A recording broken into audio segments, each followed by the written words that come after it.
개회 선언이 있겠습니다. 53차 최고위원회의 시작합니다. 이어서 안철수 당대표님의 모두 발언입니다. 저는 어제 바른정당 유승민 대표와 함께 미래를 위한 통합과 개혁의 정치를 시작하는 공동선언을 했습니다. 진영 논리에 빠져 책임도 반성도 없이 그저 권력만 탐하는 기득권 구태 정치를 물리치고 대한민국의 미래를 향한 통합과 개혁의 정치, 문제 해결의 정치로 한국 정치의 새로운 역사를 만들겠다는 결의였습니다. 그것은 또한 진정한 야당의 출발이었습니다. 지금 정부는 경제학의 개념도 없는 소득 주도 성장에 매몰돼 최저임금 급격 인상으로 온갖 부작용을 자초했고 규제로 부동산을 잡겠다고 나섰다가 강남 집값만 폭등시켰고 가상화폐 거래 규제, 유치원 어린이집 방과 후 영어 수업을 두고 갈팡질팡하며 혼선 혼란의 시리즈를 계속하고 있습니다. 그런데도 100석도 넘는 의석을 가진 자유한국당은 제대로 된 비판 견제 없이 비난과 막말만 쏟아내면서 지방선거를 앞두고 기득권 보수 몸집 굴리기만 몰두하고 있습니다. 국민의당이 통합으로 새로워져서 진정한 개혁 세력의 힘을 키우고 건전한 수권 정당이 돼 희망을 보여드리겠습니다. 한마디로 통합은 국민의당의 미래, 호남의 미래, 나아가 대한민국의 미래를 위한 일이라는 점 다시 한번 강조합니다. 지난 17일 이명박 전 대통령의 기자회견은 입장 발표가 아니었습니다. 구차한 변명이자 초점을 흐려 상황을 호도하려는 술수에 불과했습니다. 제기된 의혹들의 사실관계에 대해선 한마디 말이 없고 보수 괴멸, 정치 보복 등을 운운했습니다. 어떻게 전직 대통령께서 특정 진영의 우두머리인 양 말을 하는 것인지 어처구니가 없고 전두환의 골목 성명을 30년 만에 다시 보는 것 같은 느낌이었습니다. 과거 측근들의 입을 통해 진상이 드러나고 수사망이 좁혀오니까 정치 술수로 빠져나가려는 몸부림이라는 거 누구나 다 아는 사실입니다. 이런 상황에는 분노, 경노할 것이 아니라 더 차분하게 흔들림 없이 엄정한 수사로 얻은 확실한 증거를 들이대 법의 심판대에 세우고 유죄 판결을 받아낼 수 있는 역량을 보여야 할 것입니다. 서울시는 어제 100억짜리 포퓰리즘을 기어이 150억짜리로 키웠습니다. 150억 원이면 미세먼지 마스크 750만 개를 구입해 어린이와 노약자들에게 나눠줄 수 있고 각 학교에 공기청정기 7만 5천 대를 지원할 수 있습니다. 150억 원이면 노후 차량 승합차 약 4,600대에 매연 저감 장치를 달 수 있는 액수입니다. 특히 매연 저감 장치는 서울시가 당초 내년까지로 정한 설치 계획을 예산 부족을 이유로 2022년까지 늦추었던 겁니다. 상황이 이런데도 또다시 대중교통 요금 무료를 보란듯이 감행했습니다. 재난안전기금 250억 원은 곶감 빼먹듯 빼먹어도 되는 삼짓돈입니까? 더욱이 지난 17일에도 줄어든 도로 교통량은 1.7%에 불과해 괜히 예산만 낭비했다는 게 확인되고 있습니다. 서울시는 150억 혈세를 먼지처럼 날려버린 경위를 밝혀야 할 것입니다. 우리나라 고농도 미세먼지의 80%가 해외에서 유입된다는 보고가 있습니다. 따라서 중국발 미세먼지를 줄이는 것이 최우선입니다. 그런데 문재인 정부는 취임 5일 만에 보여주기식으로 석탄 화력 발전소 8곳을 가동 중단시켰고 미세먼지 감축 효과는 1.1%에 그쳤을 뿐입니다. 문제는 중국인데 정부는 또 국내 규제를 들고 나왔습니다. 환경부는 차량 이부제를 민간 승용차로 확대하고 위반 시 최대 10만 원의 과태료를 물리겠다고 합니다. 보여주기식 파퓰리즘에서 안 되면 세금 퍼주기 미봉책으로 옮겨갔다가 그래도 안 되면 법으로 규제하는 악순환의 고리를 언제까지 반복할 것입니까? 본질적인 문제 해결에 나서야 합니다. 중국에 당당하게 미세먼지 대책을 요구해야 합니다. 동북아 환경협력 계획 등을 통해 중국과 공동으로 미세먼지 저감 프로젝트를 신속하게 추진하시기 바랍니다. 아울러 이미 중국에서도 효과를 나타내고 있는 스모그 프리타워 시범 설치도 적극 검토할 것을 제안합니다. 마지막으로 정부는 지난 11일 가상화폐 규제와 거래소 폐지를 발표한 이후 마치 자신들이 작전 세력이라도 된 마냥 일주일 내내 오락가락 반복하며 오히려 시장 혼란을 키웠습니다. 급기야 어제는 가상화폐 대책에 관여했던 금융감독원 직원이 대책 발표 직전 가상화폐를 매매해 50% 넘는 차익을 거둔 사실까지 드러났습니다. 그저 아연 실색할 따름입니다. 미래정당 국민의당은 어제 블록체인 가상화폐 거래소 관계자 등과 함께 가상화폐 대책 토론회를 열었습니다. 세부적인 방안이 추가로 마련되어야 하겠지만 논의된 내용에 따라 세 가지 원칙을 제시합니다. 첫째, 금지나 폐쇄의 접근법은 지양해야 합니다. 전 세계에서 가상화폐 발행 절차인 ICO, 즉 이니셜 코인 오퍼링 자체를 금지하는 나라는 한국과 중국뿐입니다. 그나마 거래소 폐쇄는 우리나라가 유일합니다.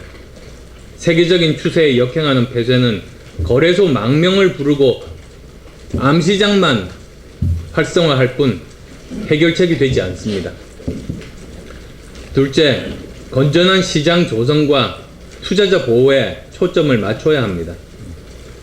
불법 행위는 엄정 대처해야 합니다. 하지만 과도한 투기를 막고자 투자까지 가로막는 것은 한마디로 무식의 소치입니다. 민간의 자율권을 최대한 보장하되 정확한 정보 제공, 투자 적격업체 지정, 보안감사 제도 등 감시는 강화하는 방향이어야 합니다. 셋째, 신기술과 신산업을 키우는 방향의 정책이어야 합니다. 블록체인 기술은 금융거래뿐만 아니라 사물인터넷, 자율주행 등 응용 분야가 무궁무진한 핵심 기술이자 기반 기술입니다. 블록체인 기술의 한 작은 부분인 가상화폐의 위상을 정확하게 정리하고 R&D 투자와 산업진흥책과 혼돈하지 않도록 해야 할 것입니다. 국민의당은 위와 같은 방향에 기반해서 정부 대책을 촉구하며 계속해서 대안을 마련해 나가겠습니다. 정부는 자신의 직무유기 책임을 300만 거래자에게 돌릴 것이 아니라 국가 주도의 관료주의, 아날로그적 사고부터 버리고 민간의 자유를 확대하고 지원하는 디지털 시대 사고로 전환하기 바랍니다. 이어서 장진영 최고위원의 모두 발언이 있겠습니다.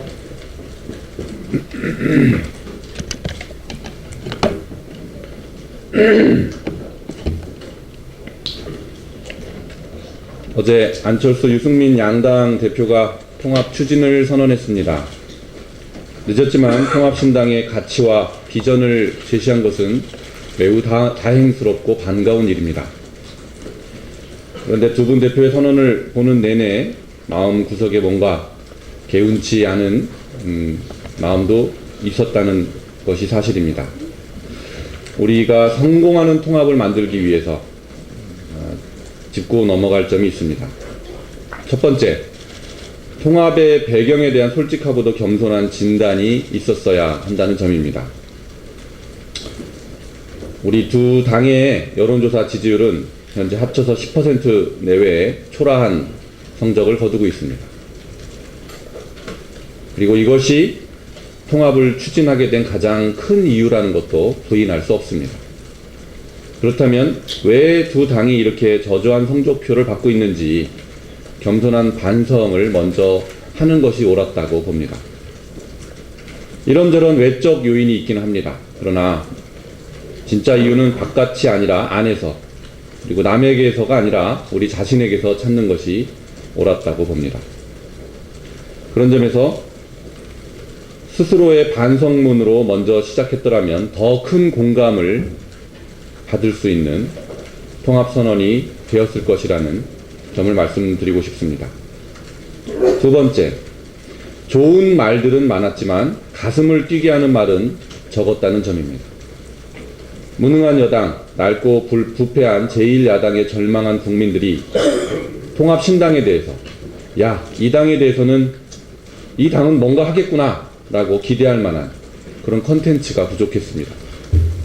어떻게 더 나은 세상을 만들고 어떻게 진짜 새로운 정치를 하겠다는 건지에 대한 실천 방안이 빠져 있습니다. 셋째, 통합신당에 대한 우려를 확실하게 씻어주는 명확한 기준이 부족했습니다. 우리 당내의 통합신당에 대한 우려는 크게 두 가지입니다. 자유한국당과 2단계 통합, 그리고 햇볕 정책의 포기, 이 두 가지입니다. 낡고 부패한 기득권 보수, 그리고 무책임한 위험한 진보와의 단절을 어제 선언을 하긴 했습니다. 그러나 추상적입니다. 그리고 두 당의 강령에 이미 선언되어 있는 대북 포용 정책, 그러니까 햇볕 정책의 기조만큼은 최소한 확인되었어야 합니다. 2월 4일 전당대회에서 우리는 모든 역량을 총동원해서 통합을 완성시켜야 합니다. 그런데 가장 좋은 방법은 대표 당원들을 동원하는 것이 아니라 스스로 통합의 길에 동참하도록 이끌어내는 것, 이것이 최상의 전략입니다.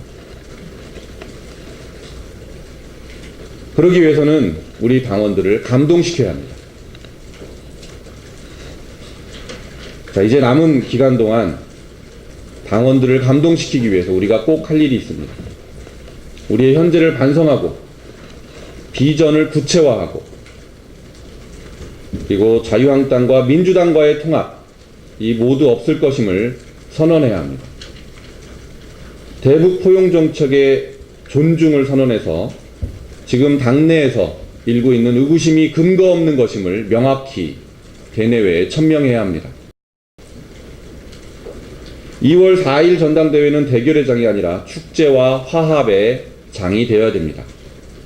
이렇게 될 수 있도록 우리 안철수, 유승민 두 분 대표의 분발을 더욱 촉구합니다. 이상입니다.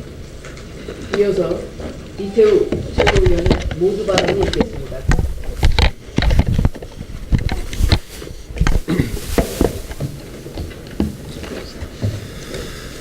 청년 실업률이 사상 최고치를 경신한 요즘 우리 청년 세대들에게 부자가 아닌 이유라는 말이 화제입니다. 할아버지는 강남에 땅을 안 샀고 아버지는 삼성전자 주식을 안 샀고 나는 비트코인을 안 샀다. 자주 섞인 이런 말에 웃어야 할지 울어야 할지 참으로 우픈 현실입니다. 암호화폐 거래 이용자의 80%가 2030 세대라 합니다. 젊은 세대들이 암호화폐를 통해 대박의 꿈을 쫓아야만 하는 현실이 안타깝지만 정부의 계획성 없는 대책 등으로 인해 시장 혼란은 물론 젊은 세대들을 패닉 상태로 몰아버렸습니다. 무엇보다 최근 암호화폐 대책에 관여했던 금융감독원 직원이 대책 발표 직전 암호화폐를 팔아 50%가 넘는 차익을 거둔 것으로 드러났습니다. 국민들이 느낄 배신감에 분노가 치밀어 오릅니다. 공무원이 하면 투자고 일반 투자자들이 하면 투기입니까? 정부는 관련 대책을 내놓기 전에 우선적으로 내부 단속이나 먼저 하시길 촉구합니다. 이상입니다. 이어서 김중로 최고위원의 모두 발언입니다.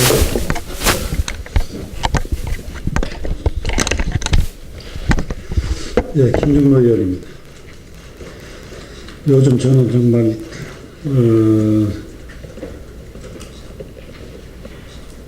전당대회 준비위원장으로서 아마 가장 힘든 위원장직을 수행하고 있으면서도 자나깨나 지금 하루하루 자고 일어나면 안보가 걱정이 대단히 됩니다. 아마 미국의 움직임, 북한의 움직임, 우리 대한민국의 지금 대응하는 방법들을 보면 정말 무슨 막연한 생각에서 걱정이 아니고 정말 움직임이 심상치가 않다고 저는 느낍니다. 북한이 패럴올림픽 3월 19일까지 참석하겠다고 한 거를 보면 저는 그 3월 달에 미국에서 예상하는 ICBM 개발에 막을 수 있는 마지막 레드라인이라고 3개월을 잡고 있어요. 그 기간하고 지금 모든 게 다 맞아떨어집니다. 작년도 CIA 국장이 트럼프 대통령한테 얘기한 그 레드라인의 그 기간하고 미국 내 훈련하는 모습, 특수부대들의 훈련, 이런 상황에서 정말 그 트럼프 대통령의 지금 워딩이 어제 저녁 오늘 아침에 쭉 이루어지는 걸 보면 정말 신박한 저는 생각을 가지고 있습니다. 이런 가운데도 어제 또 묘한 일이 있었어요. 미국의 핵 추진 잠수함이 부산 기지를 입항하려다가 정부에서 반대해서 진해로 가라고 그러니까 돌아갔어요. 돌아가면서 이 잠수함하고 그 승선했던 군인들 또 지휘관들이 어떤 생각을 했을지, 이것이 현재 나타나고 있는 한미 관계가 아닌가 이런 생각이 들어서 정말 우려스럽습니다. 현재 남북대화도 북한이 가지고 있다는 숨겨진 전략 그대로 지금 움직이고 있습니다. 얻을 거 다 얻어가고 남남 갈등 만들고 한미 갈등 만들고 또 3개월이라는 기간 동안에 평창올림픽이라는 그 보호막 속에서 저는 핵무기를 분명히 최고조로 올리고 있다고 저는 생각을 해요. 이걸 어떻게 봐야 될지. 오늘 아침에 트럼프 대통령을 뭐 미국에서는 이상하게 평가하는 분들도 계시지만 이 트럼프 대통령의 말씀은 굉장히 뼈대 있는 말로 지금 이어지고 있습니다. 그동안 미국이 25년 동안 대화를 했지만 북한은 전임 대통령들을 이용했다고 표현해요. 그리고 트럼프 대통령은 평화적인 방법으로 해결되기를 희망하지만 그렇지 않을 수 있는 가능성이 매우 있다. 그들 미사일이 아직 미 본토에 도달하지 못한다. 그러나 근접하고 있다. 매일 더 가까워지고 있다. 이거는 3개월을 두고 마지막 3개월의 레드라인의 의미를 여기에 내포를 하고 있지 않는가 저는 그렇게 생각을 합니다. 그런데도 불구하고 우리 대한민국은 현재 남북 대화를, 미국 대화를 이어가고 또 북미 대화를 이어가기를 희망하지만 정말 그 부분이 희망으로 끝날 것 같습니다.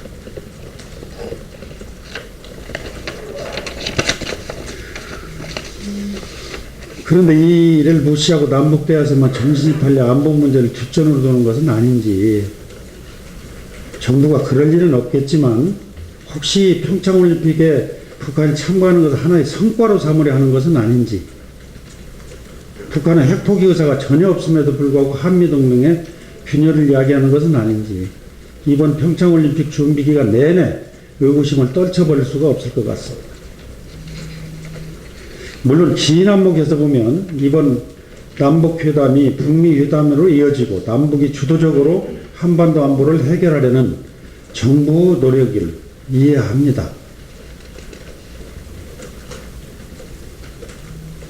그러나 비핵화에 대한 논의는 단 한 걸음도 나아가지 못하고 있습니다. 북한은 숟가락 하나 얹으며 체제 선전도구로 올림픽을 이용하려 하는데 우리는 계속 내어주고 있는 형국입니다. 그동안 트럼프 미국 대통령은 북한이 핵미사일 개발을 계속한다는 전멸도 각오해야 할 것이라며 대북 강경 노선을 유지해 왔습니다. 그러나 이번에 한미 훈련을 패럴림픽 이후로 연기하고 김정은과 좋은 관계가 될 것이라며 남북 대화의 틈을 열어두기는 했습니다. 그러나 이 비핵화에 대한 북측 변화는 요구하지 않고 일방적으로 양보만 한다면 어렵게 얻은 남북대화기를 물거품으로 만드는 꼴이 될 것입니다. 트럼프 미국 대통령의 목적은 예나 지금이나 달라진 것이 없습니다. 워싱턴에 대한 북한의 핵 위협을 막는 것입니다. 당선 전부터 미국 우선 원칙은 변한 것이 하나도 없습니다. 만일 한미동맹의 워싱턴 방어에 방해가 된다면 트럼프 대통령 73년도엔 한미동맹을 버리는 일도 주저하지 않을 수도 모른다는 것이 냉엄한 강대국 정치의 본질이며 미국의 세계 전략의 일환으로 깊이 인식해야 할 것입니다. 이런 관점에서 대한민국은 분명하게 대응해 가야 할 것입니다. 올림픽이 마지막 목적이 아닙니다. 비핵화 폐기가 분명 목적이 되어야 됨을 깊이 인식해야 됩니다. 이상입니다. 중국발 미세먼지가 거쳤는지 서울 하늘이 맑습니다. 이상으로 공개 회의를 마치고 비공개로 회의를 전환하겠습니다.